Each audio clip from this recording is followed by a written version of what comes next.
This episode is sponsored by Verizon. Are you ready for your next assignment? As a leading communications technology company, Verizon is always looking for experienced leaders to step forward and help us stay competitive in the global marketplace. More than 10,000 veterans contribute their skills across our entire business. We're proud to work alongside them each day and fortunate to benefit from their outstanding skills, discipline, and experience. To learn more about joining our team, check out verizon.com/military. Welcome back to Beyond the Uniform. I'm Justin Asiri, and my goal is to help members of the military and their families thrive in their civilian career. Today is episode number 323, Conscious Leadership with Floyd Carlson. And for me, that day in the battlefield of Iraq, I was doing a POW search, and I made a mistake. I was going way too fast. And I reached in and I felt that there was something that was on this individual. And rather than do what I should have did is roll the person over, I pulled it out.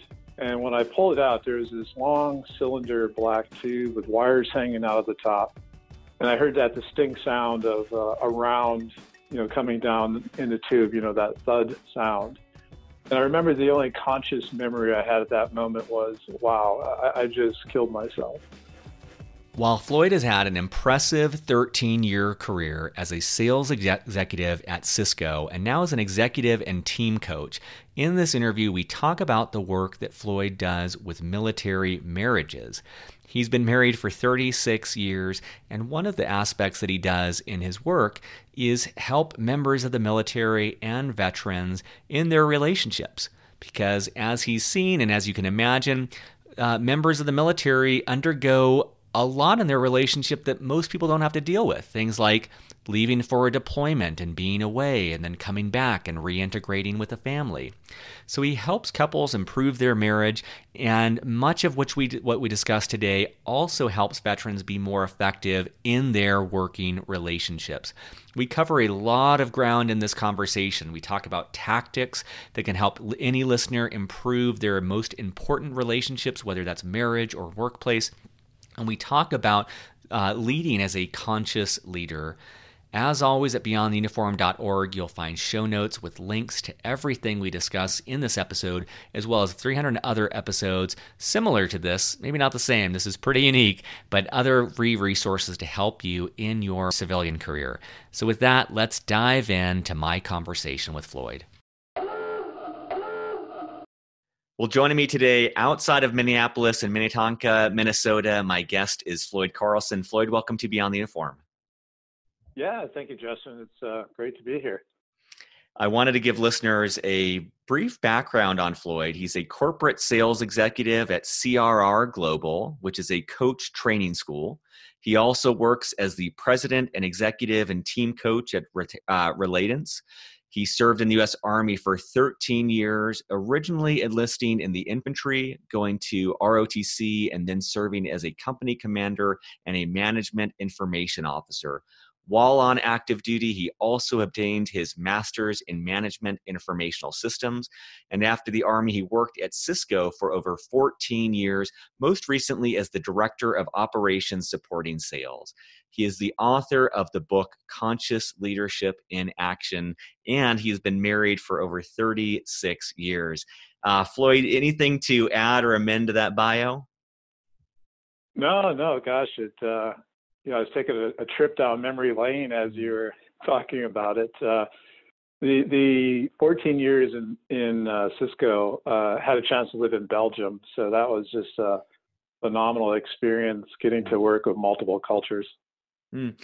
And my wife Rebecca had met you at a training. I'm grateful she connected us. There's so many directions to go in our conversation, but I just wanted to comment on your bio where it seems like you've had a couple transitions. You had that transition from the Army to Cisco, and then you had that transition 14 years later from Cisco into this new world.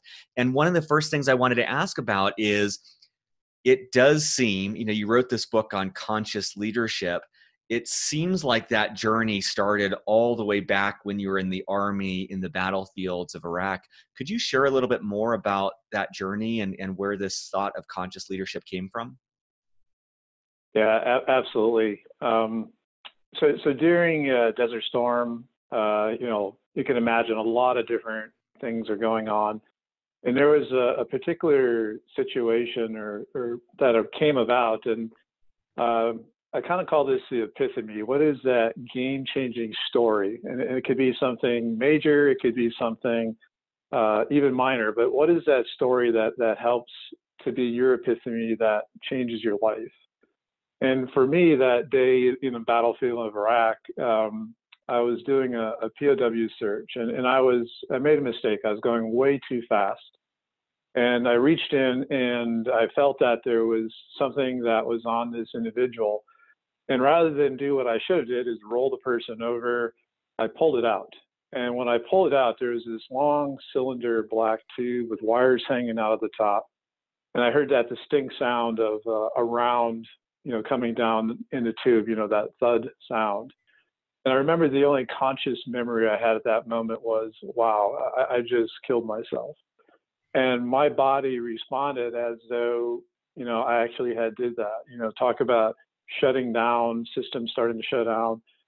And when I say you see your life flash before your eyes, at that moment, I did. And it was really interesting. It was everybody I ever loved and loved me in their most happiest moments. So I could still today close my eyes and see this collage of pictures of these amazing people in my life, which was one of those things towards my epiphany that life is really about those relationships that we make. There was one image, though, that I didn't really recognize. There's this image of this 4 or 5 year old little boy, and I did not know that image.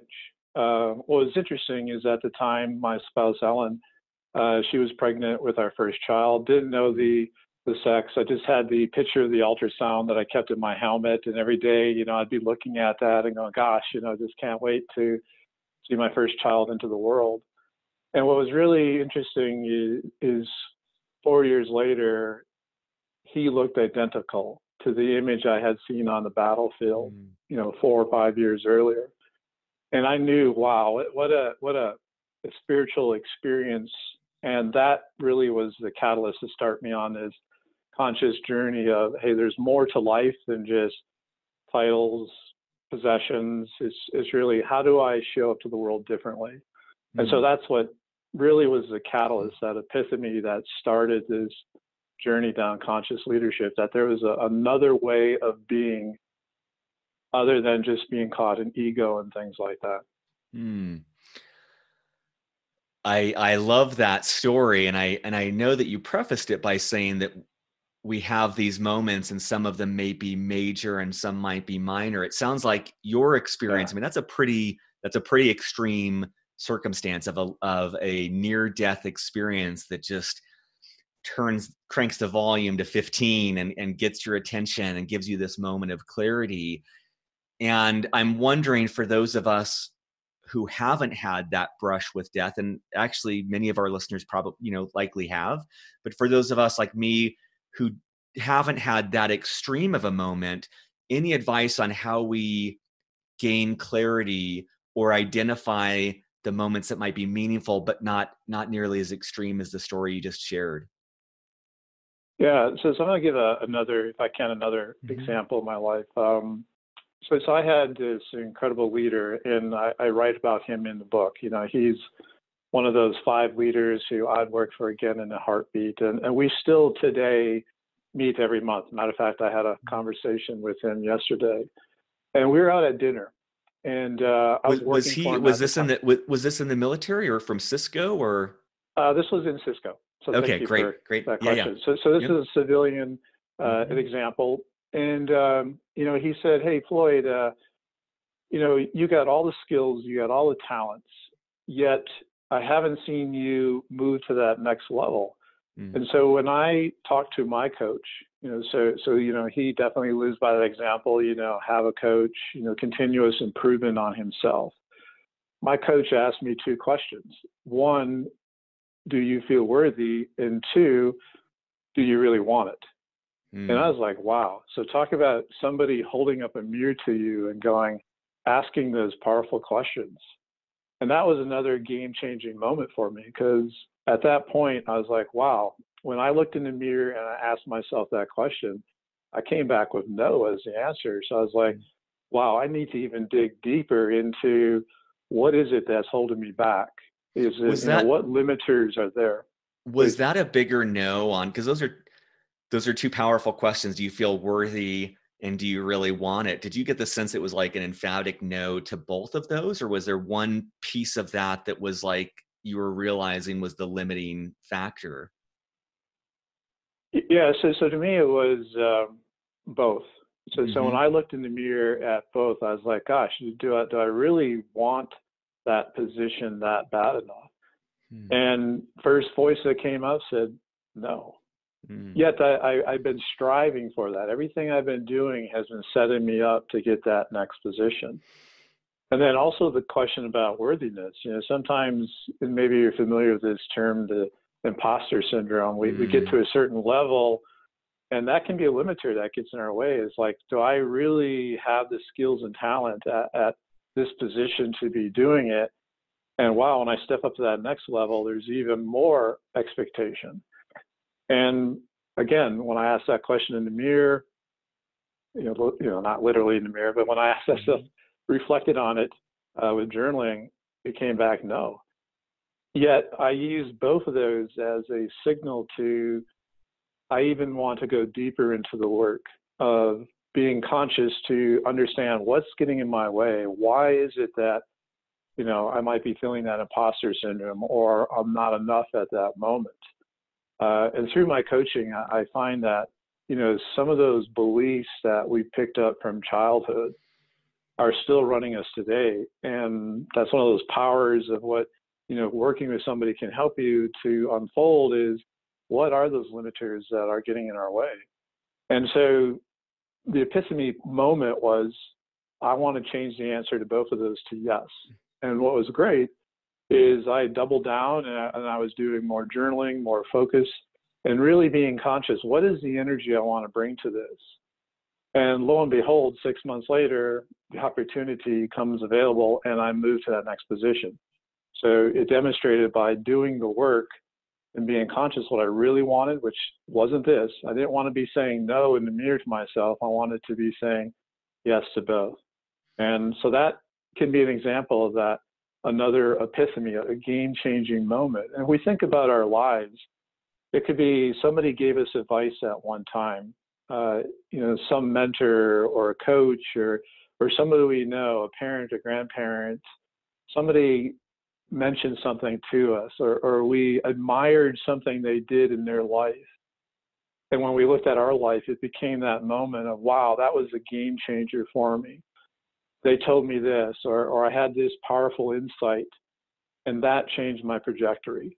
And when I say, this epiphany, it's not necessarily a story where we're the victim, because that's not necessarily a powering story. Because if I go through life thinking, well, geez, woe is me because of this, that's not going to normally get us to where we want to be. And this is like that empowering story. What is that moment of, wow, this has been a game changer for me? What I appreciate about that second example is, I think for listeners, you're teeing up three potential vehicles that you, in that case, used in tandem. You have a mentor, a former boss who you value his feedback, and he seems like the inciting incident. He brings awareness to this stuckness that you might not even have known about.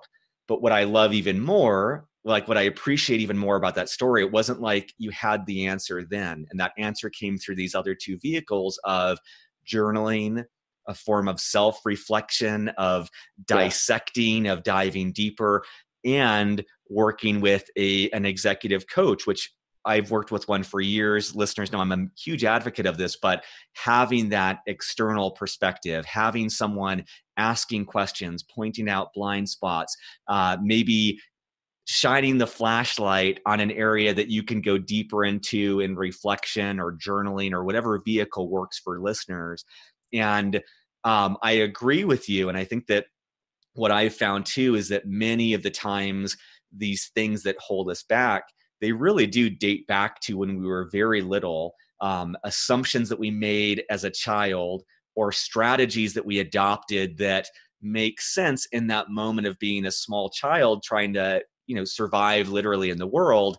And then when we, hundreds of thousands of repetitions, we still have them in our 30s, 40s, 50s. It's like, wow, this is like not really serving me, but it's kind of the unconscious, subconscious programming that runs in the background. And it sounds like Absolutely. your mentor was kind of the starting point of teasing out, like, look, it doesn't seem like you really want this or think that you deserve it or have earned it. And what I also love about that is that comment, it seems like, correct me if I'm wrong, that could have taken you one of two ways. You might have uncovered, like, actually, I don't want this. I want to do something different with my life. Great. I don't have to chase something that's no longer valuable. And in this case, it was more of, I really do want this. I want to change how I'm showing up. I want to change my Yeah. mindset, my energy, my interactions, the actions that I'm taking. I'm sure it changed a million things about how you showed up in day-to-day life that, you kind of portrayed it as 6 months later, this opportunity was available. I would argue for listeners, you probably wouldn't have gotten that had you not been furiously working in the background to uncover what you really wanted and how to show up to achieve that. Yeah. What I love about what you're highlighting there too is I had to be receptive to that message. Hmm. And because there was such trust between him and I was receptive to the message. And you're right, there's the hard work then is, doing those things, getting the help you need, the support to be able to go deeper into, well, okay, so if I don't want this, then what do I want? And then setting what, we call some implementation intentions. So when X happens, rather than do Y, I'm going to do A. And then you just start practicing with that and go, okay, so I'm now aware I want to make a change. So I know it's the trigger. The trigger is when this occurs, I normally do this. Now I want to do something else. Great technique is 60 seconds or less. What is that thing you want to do different? And then are you getting the results you want? If Hmm. not, all right, let me change it, till I get something that really works for me to where I want to go. So, yeah. I love that. The sense I get is you are consciously reprogramming your behavior. And I can think of, obviously this applies to work situations. The first example that came for me was in relationship of a programming I'm changing is sometimes when I get triggered in my marriage, I go towards an attacking position of like, you do this, or it's kind of like I hear something and I interpret and apply meaning to that.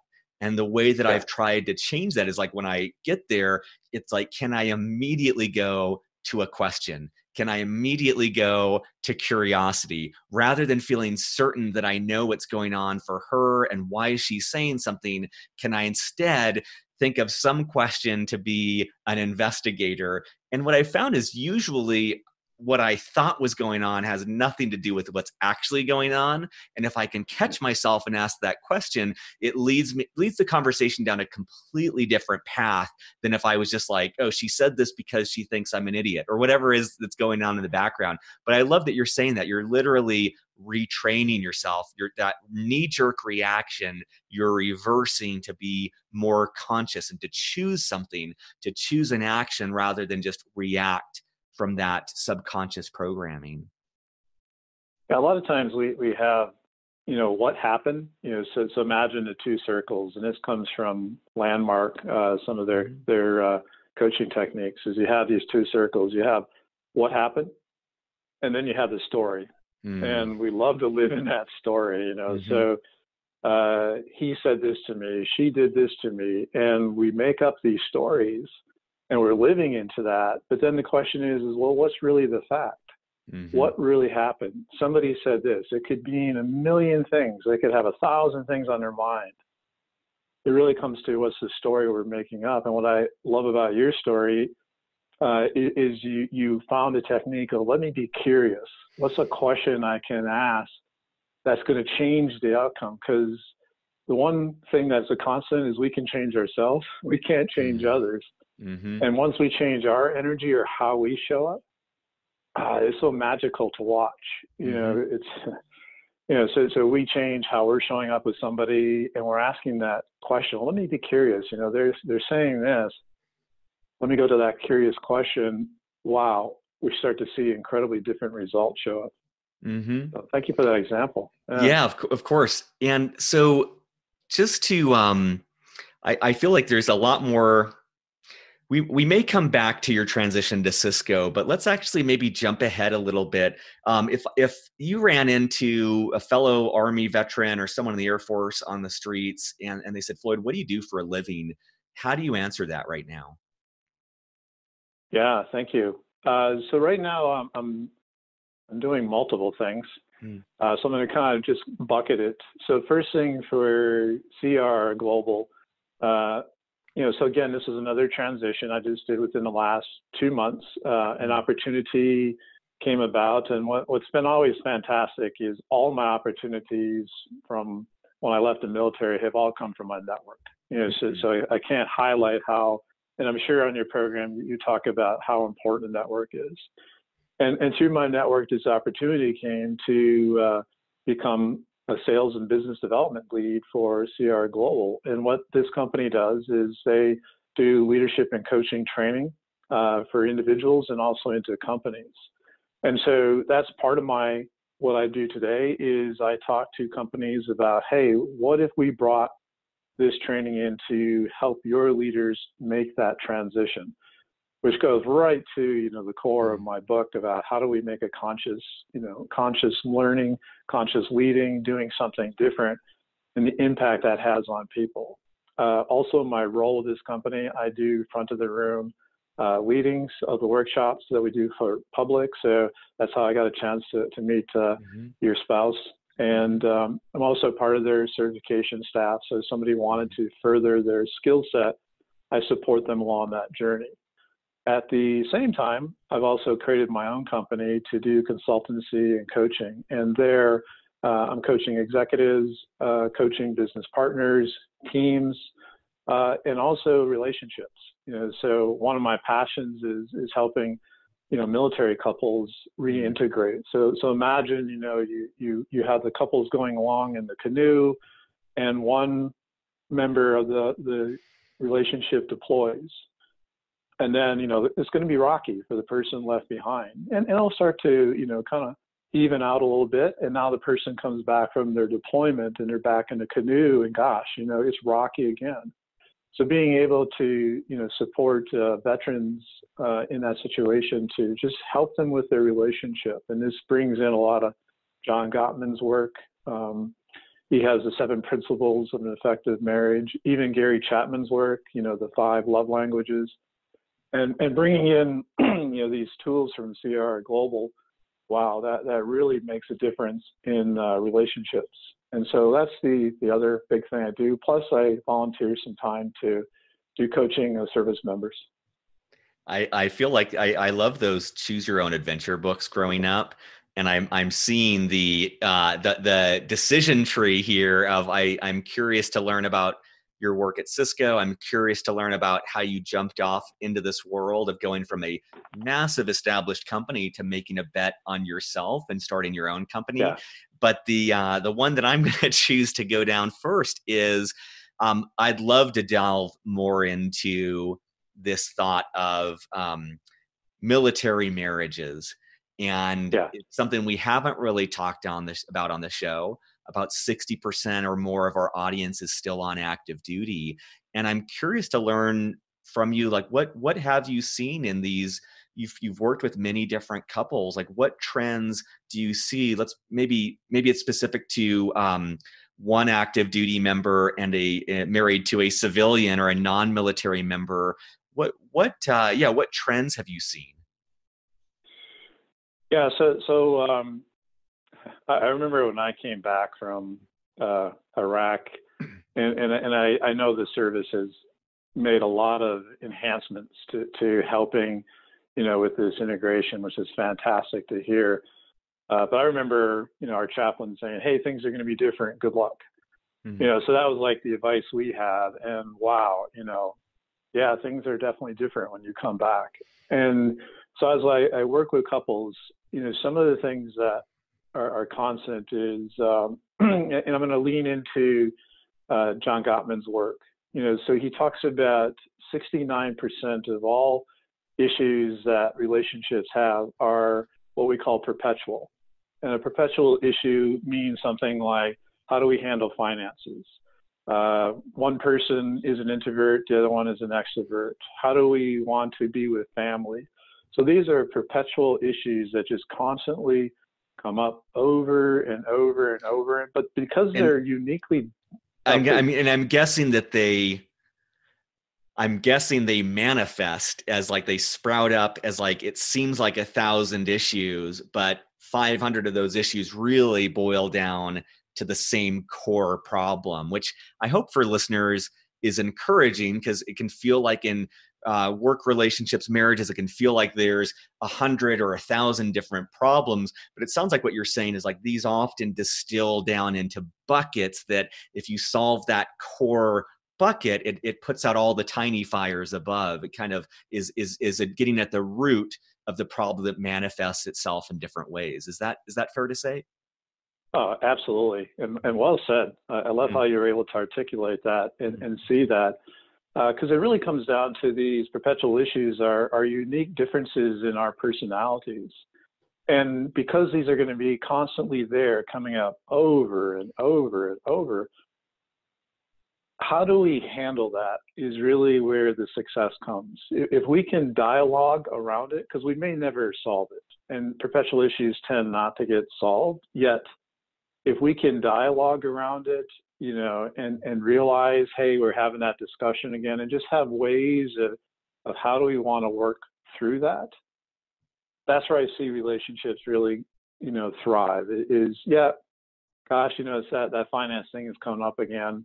Maybe we've learned how to kind of make it something humorous between us. We don't go to our solid positions and hunker down, because when we hunker down and get just really set in something, and then we tend to generalize, well, you always this.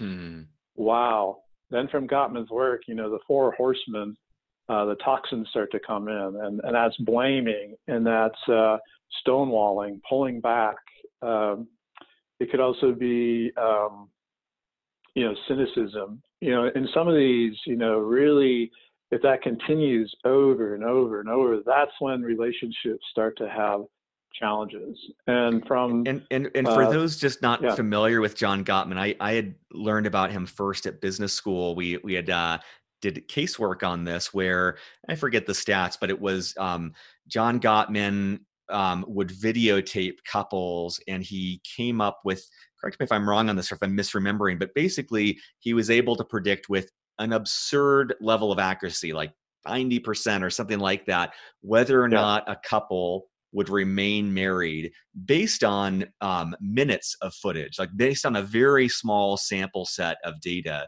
And so the power behind his work was, as Floyd was just saying, there's these four hallmarks. It's like the four horsemen of the apocalypse, that yeah. when he saw these things showing up in conversation, he was able to say this couple is not going to remain together, or this couple is able to make it through. And that to me made me really curious to learn more about his work, because it's like, man, he's really distilled it to four things. And if I can avoid those things, I have a lot higher chance of staying married like Floyd for what, 30, 36, 32, over 30, 36 years of marriage. So Yeah, I'll let you yeah. continue, but I just wanted to chime in on that. Yeah, thank you. You can tell as I start talking about it, I get really excited about it. Mm-hmm. And so these perpetual issues and helping, couples to dialogue around that. And, so one of the techniques, that I use with them to help them is helping them to design the alliance of how do they want to be together. So imagine, you have somebody who's helping you with your partner with questions such like, how do you want to be together when things get difficult? And you basically create your own conflict protocols. So when something comes up that's bothering one of us or bothers both of us, how do we want to work through that as a couple. Wow, helping couples to do that, I see such incredible changes start to happen. So that's, one of the techniques, and that's one of the things I see is just helping couples to just get that, dialogue going between them. Because you can imagine, especially if somebody comes back from something really difficult, sometimes they may not be communicating what actually that experience was like. And so you have that going on, and then you have, all these expectations of, gosh, I want to go back to the way it was when we originally met. We call this the original myth. And the original myth, like the myth of what it used to be like. Yeah, that's interesting. Yeah. So you're back into this, gosh, I had this essence and dreaming of what it was like, and I wanted to go back to that. Well, things have changed. And so what's this new chapter you want to create together, and being able to dialogue around that? One of the other things Gottman has is he talks about updating your love maps, and he has this card game. Matter of fact, it's even a free app that you can go out and get. Just look up John Gottman love maps. And what it is you're asking questions to continue to update your knowledge of each other. So, I would ask a question, I'd pull a question from the deck or from the app, and it'd say, okay, what are your three best friends are? And I would say what I think your three best friends are. And if I'm not right, you're going to say, oh, actually, I'm really no longer best friends with such and such. I'm with such and such now. Guess what? I'm updating my knowledge of you. And the more we know and continue to know about each other, wow, it just helps us with our relationship. What strikes me with that is I'm just a big believer that every human being is constantly changing. And there's that quote, it's like every 7 years, even the cells in our body are completely different. Like we're just constantly modifying organisms. But the story that I have right now is that for many military relationships, it's probably more profound, because you might have someone who goes on deployment for 2 months, 3 months, 6 months. And in that 6 months, due to the nature of their work, decades of change occur, right? Like they might be exposed to things that fundamentally shift their viewpoint about the world, their viewpoint about themselves, who they are. And then they come back to that relationship. Their internal structure has gone through significant changes. And I'm guessing their partner is expecting the man or woman who left to be the man or woman who returns. And I can imagine that pronounces even more what you're talking about. Absolutely. I also see this some similarities when couples go to become empty nesters. So you can imagine, they first came together and there's this dreaming about what our relationship is, and we're in that first aspect of the relationship. Then we have the X amount of years of children, and children are really huge and great benefits in our life, and yet they become kind of the focus of our life. And then all of a sudden, the children are going off to do their own life, join the service or school or off to work. And I find these couples are then kind of lost of, where do we go now? What do we still have in common? And this is where some of these techniques can help then, is like, if we continue to invest in our relationship with each other, and updating our knowledge of each other as things change, we're going to create a new chapter. We're at that white space between the chapters, and what do we want that new chapter to be? I love that too, because the heart of this program is about transitions. Usually it's the transition from the military to a civilian career. And you're an example of, after 14 years at Cisco, you went through another transition of entering into coaching and entrepreneurship. And it sounds like the tools you're prescribing are especially valuable when a relationship or a person goes through a transition. They shift jobs, locations, they shift whatever it might be, kids in the household, kids not in the household. And you talked about, and I'll put it in the show notes for listeners at beyondtheuniform.org, you talked about the John Gottman Love Maps app. I'm wondering, like any other either tool or tactic or practical exercise people might be able to put to use today that might help them update that image of their partner or update that image of themselves to show up more connected with their partner or the world in general? Yeah, the another body of work that I find is really powerful is Gary Chapman's the 5 Love Languages, and he has a military edition which is amazing. And just kind of briefly about his work, he gives these different areas that when a person's love tank is being filled up, and I'll give an example of this. So my love language is acts of service. So when my partner is doing acts of service to me, that just gives me that feeling of how much she really cares for me. And sometimes what tends to happen is we give what we like. So if my partner's love language is affirmation, words of how much I care, and I'm doing acts of service, well, that's a mismatch. And so by going through that book, and he even has a free online assessment too, you're able to understand what yours is and what your partner's is. And in the military edition, he gives examples. Well, how do you continue to do this when one of the members is deployed? And talk about, just helping fill the love tank of your partner, and they're doing the same to you. You can just imagine what that does for a relationship. So that's another, tool, that I found has been very successful in helping people and couples just understand what is their language, and to give them ideas on how they can do that to support each other. And very powerful. for listeners, I'll find that assessment and add that in the show notes. I'm actually going to take that. I forget what mine is, but I love this sense of. So I think this will appeal to a lot of listeners, especially maybe the more right-brained listeners who really appreciated the organized structure of the military and they like to think in structured ways.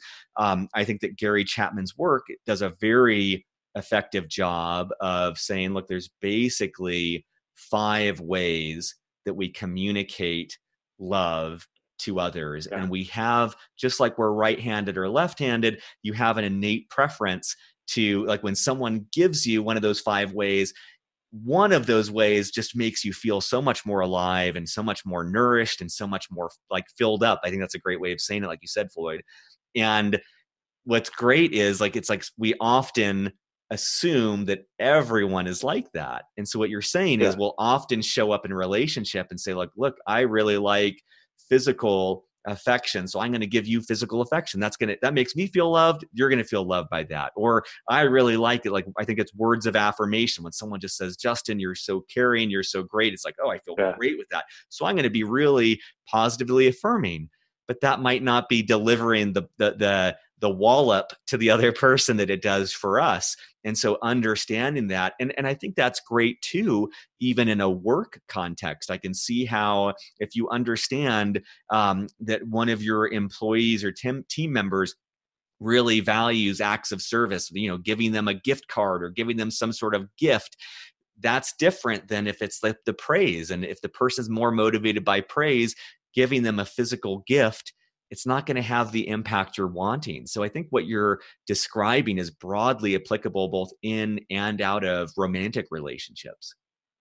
Absolutely. Matter of fact, his book, The 5 Languages of Appreciation, we use that in my last company for training our leaders. If you can understand what each person's, appreciation language is, wow. How powerful that is to help your team be more effective, because you nailed it. If I have a team member who really appreciates those words of affirmation and I'm coming up and doing something different, you're going to see it doesn't connect. Yet once I'm able to match to the language that works for them, wow, now you have somebody who's even more engaged because they're like, wow, my leader gets me. They know how to motivate me. And you then start to see the power that has, on the individual, but also then on the team. Well, that's great. That's two concrete actions for listeners that they could check out Gary Chapman's online assessment, learn your love language or your appreciation language and your partners, as well as the Gottman Love Maps app, just a way to spark fresh Yeah. conversation with your partner to understand who they are today rather than who they are 15, 20 years ago, really having a relationship with who both of you are in this moment rather than an outdated model that we haven't, if you think in terms of computers, that's maybe needs to be recached to get the updated version of who they are. Yeah. Anything else? I just want to, I don't want to move on prematurely from this topic. And I want to honor the work that you've done with veterans and their relationship. Anything else that seems important that you'd want listeners to know that you've seen in your work with military veterans, with veteran couples? Well, the biggest, area is just really making that investment in your relationship and putting time towards it. It's just like anything. If you want something to grow, you have to give it the love, the attention, the water, the things that it needs to continue to grow it. So if there's a takeaway, all these tools are designed to help do that. Make the investment into the relationship that's most important to you. When I think about some questions that sometimes people ask me, they go, "Gosh, you're on your 36 years of being together with your spouse. What made the difference?" And we've been in it for so long. It's like, wow, it just seems to work. But when I go back to like the epiphany, the defining moment, we had a discussion around we didn't want to be roommates. We saw so many relationships around us that had turned to they're just together and really they're roommates. And the commitment we made to each other is, hey, we don't want to be roommates. And that was the epiphany in our relationship, that game-changing story, because now it's like, okay, what do we need to do to continue to make sure we're not being roommates? And if we ever detect it, we've designed our alliance around, wow, let's bring dialogue right away if we think we're becoming just roommates. And that changed our relationship. And for listeners, I'll just throw out, because I'm a big advocate as well, the way that I think of it, when I was on submarines, we did a lot of preventative maintenance. It was always better to do preventative maintenance before a component broke and maybe was more catastrophic in its impact. I think the same is true for any relationship, professional or personal. And I've talked about previously on the show, but preventative maintenance might look like going to a couple's workshop. I'm a big fan of those. It's a good way to just kind of superpower the preventative maintenance aspect, get to know your partner, get some tools in your toolkit for your relationship. Couples counseling, many times people view that as something you do when your relationship is failing or at an end. I think it's actually much more effective to do it in a preventative capacity of investing in that as a tool beforehand. And I actually, my wife and I were at a couples workshop about 3 months ago. We met a lady there who's been married for, 40 years. And she said, my husband and I have an exceptional marriage, and we've probably spent about $500,000 on getting it there. She was a pretty affluent individual. I'm not suggesting that that's what it takes. And for most people, if you look at the financial cost, not even the emotional cost, the financial cost of a divorce is enormous. If you were to put even a fraction of that into workshops, maybe listening to a book together or an online program or these free tools that Floyd has pointed out, there's so much value there.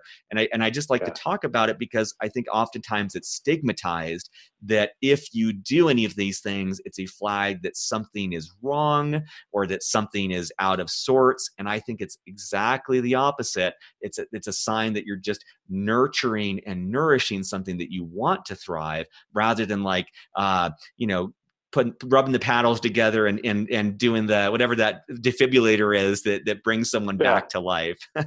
Yeah. I enjoy how you said that, Justin, the preventive maintenance and it is the investment, because the investment now up front, wow, what that does for you, your relationship, and also for your family. Um, John Gottman, they have a workshop. I'll just mention that because they also offer a discount to service members, and it's called the science, the art and science of love. And so it's him and his wife Julie. It was brilliant about it for those that are into the science piece. Is John will get up and talk about the research because he's done research for 35 plus years. So he'll give you the science behind it. And then they're going to give you the tool in how to work with it. And then you and your partner get that opportunity to then go and actually practice that tool. Phenomenal. So Ellen and I did that workshop in Seattle. It was definitely worth it. And I want to tease out, and I'll put that in the show notes for listeners as well. I want to tease out, you had talked a couple times about designing an alliance. And I'm wondering if you could just provide examples with maybe couples you've worked with, or just examples of what those alliances might look like. I think that might help listeners to spark ideas for their own relationship.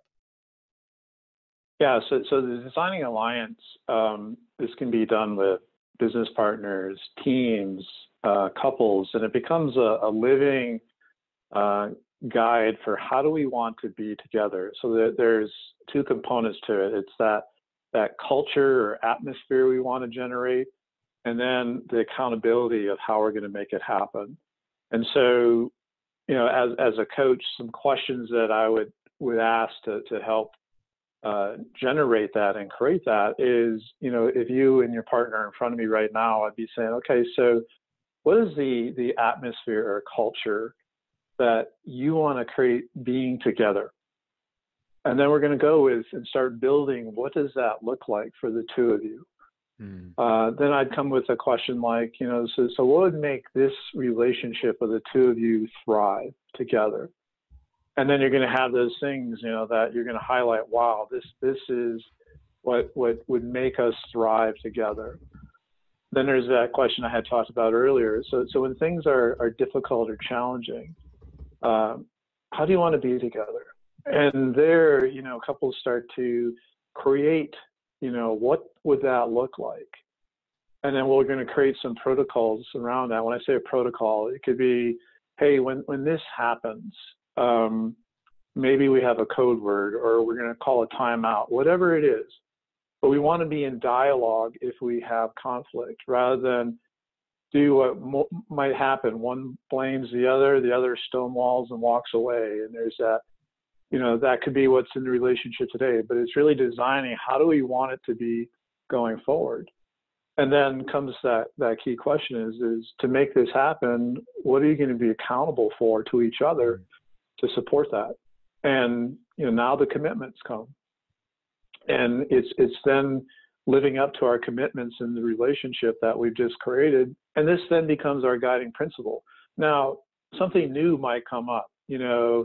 Say it's you designed your alliance, and now you have a new pet that's showing up. Well, how do you want to be with a new pet?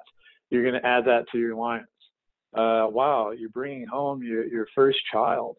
Talk about a game changer there in terms of how do we want to be together with our child and our family to be. So now you just start to kind of expand, but you're still building on the same living agreement that the two of you created. And it's kind of like that guiding principles. Hey, here's what we want to be, which is important to us, to guide the relationship forward, and how we want it to be as we live in together, we're being together and moving forward together as a relationship. That's great. I had looked up a quote while you were talking. I love this quote. I'm probably mispronouncing this, but it's Archilochus.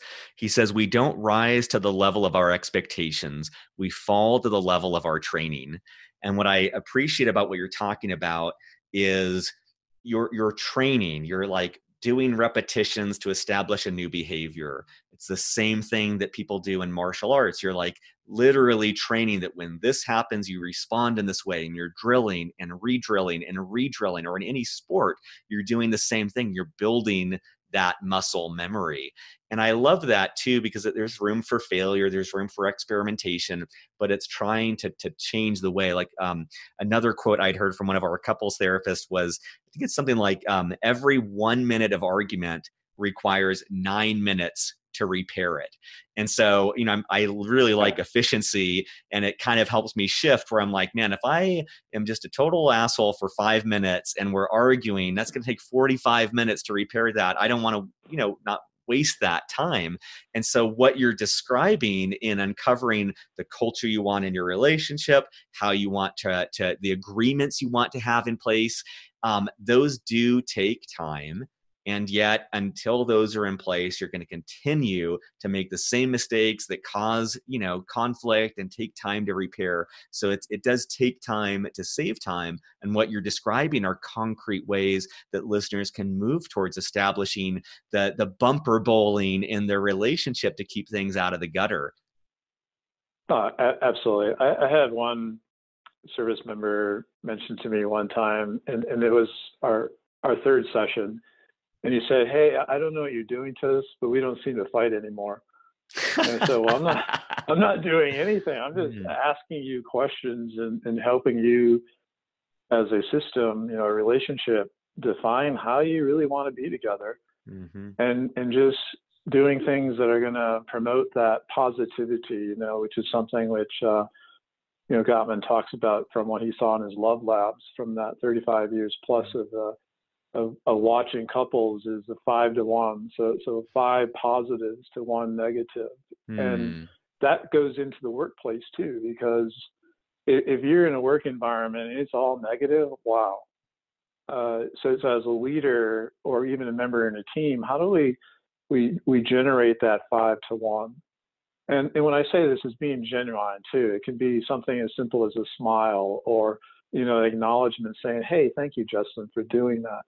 That's positivity. I'm not, "Hey, Pollyanna, just make stuff up."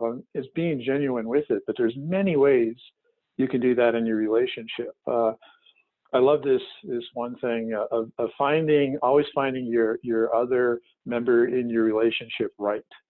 So even if they wake up in the morning and they have every morning I have bedhead, where the little hair I still have left, looks like it's all over the place. And it's finding that adorable rather than, "Oh, wow, hey, gosh, your hair looks like this, because you're just waking up." But just finding something simple like that adorable goes a long way for a relationship. Well, I know we're towards the end of our time. There's a lot of things we covered, a lot of things that we didn't have time for, but I did want to make space at the end to ask the open-ended question of, what do you want to share with listeners before we wrap up? Is there something you want to reiterate, something we didn't have time to cover? And we have a couple minutes here for you to share whatever is most top of mind for you. Justin, hey, thank you so much for that. And thank you for this opportunity. I hope this is a real service to the audience who's listening to this.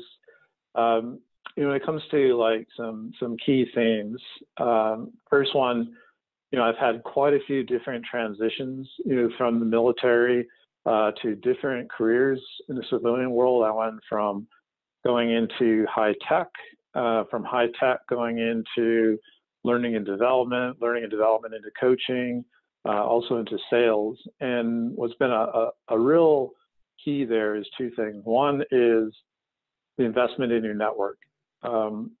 I can't overemphasize how every opportunity has been not me going out and applying for something, somebody calling me and saying, "Hey, gosh, here would be an opportunity for you." And the second piece to that then is going where I really have energy. So I don't know if one of your calls you've talked about the Marcus Buckingham Strength Finder. What are those 5 strengths? And you can find this also online where you can take the assessment and it's going to tell you what your 5 strengths are. And what I do for any role that I'm going into is I look at the description, I look at my strengths, and I go, am I having the opportunity to use my strengths in this role? If yes, wow, I know my opportunity here, I'm going to thrive. If I find that 40 to 50% of what that job isn't something that I do well today, while even the title, all the stuff that comes with it might be nice, but I'm going to be miserable. So chasing my energy where I can use my strengths, that has been a big, plus in my career also. So from that side, the network and following your strengths and where your energy is has always paid off for me on a career-wise. Mm-hmm. In terms of, your personal transformation is what is that story that is your epiphany, that is your game changer that you want to invest your energy in? Because if we want to change the world, it starts with us. The only thing I can control myself is my energy. And I've seen so many examples of where I've changed my energy, those around me have changed. I remember one quick story with my son, where our relationship was kind of strained. And it was because of beliefs I had that when I was growing up, well, you have to do this, this, and this. I said, wow, this isn't working. So I changed my energy towards him, and wow, immediately our relationship shifted.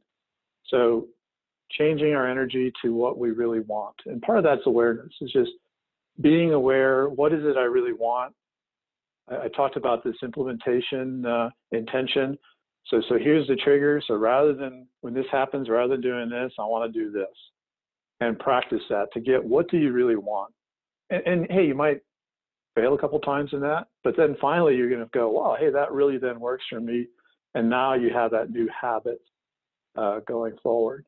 And in terms of relationships, gosh, just make the continued investment in your relationship with those who are most important to you. And I love how you mentioned it, with the preventive maintenance. By doing that preventive maintenance, the payoff that has, with that which is most important to you. And as we started this conversation with, those pictures that I saw pop up in front of me was those who I loved and loved me in their most happiest moments. And to me, that's what life's all about. So I really appreciate this opportunity. And thank you, Justin. Thank you, Floyd. Surface.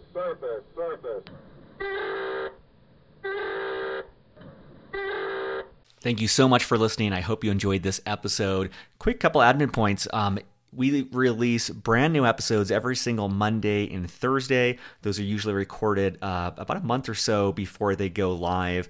Every Monday and Thursday, we have an interview, usually almost always with a military veteran about their civilian career. More and more, we're starting to add in experts who may not be veterans, but may have some expertise that will help the military veteran community. Saturdays, I typically post more of a behind the scenes episode, which is a free form format. I try to use what I'm calling a mullet format. And by that, I mean business up front, party in the back, talking through admin points, professional topics related to the podcast. It might be a conversation I had that week. It might have been an interview I had that week, but just trying to share things that are top of mind that may help you in more of a free form, straight from the heart format. And then the party in the back is the personal side of things, just kind of more free-flowing thoughts on life, on improving oneself, just kind of whatever's going on in life, and trying to be authentic and honest about those things as well. Special thanks. We have an all-volunteer army of people behind Beyond the Uniform making this possible. We do this on our lunch breaks, on our evenings, on our weekends, because we love the military community. We want to give back. We want to make a difference. We want that as part of the purpose in our life that we valued in the military. So special thanks to Steve Bain. Steve does pretty much everything. He helps secure guests. He does our newsletter. He keeps the reels rolling and keeps me sane. Kathleen Dillon, the first person to join our team. She writes text transcripts of every single episode. It's wild. She keeps up with 2 of these a week despite a demanding career and education right now. But those transcripts help us get more SEO value, helps our audience more. Andrew Woolridge is our data guru. He helps us understand the numbers, which is the easiest way for us to figure out how we can better support you, and adds kind of the data oversight for that. Rick Healy does all of our social media. He is gaining more and more of an audience for us by getting our videos, getting our podcasts out on social channels. The best way to stay in contact with us is if you go to beyondtheuniform.org, there is a newsletter. You'll have a little pop-up that comes up. You can put your email in. We email twice per month. We try to be respectful, but it is a great way to get appraised of upcoming events, upcoming interviews, promos where companies are giving discounts to Beyond the Uniform listeners, and more.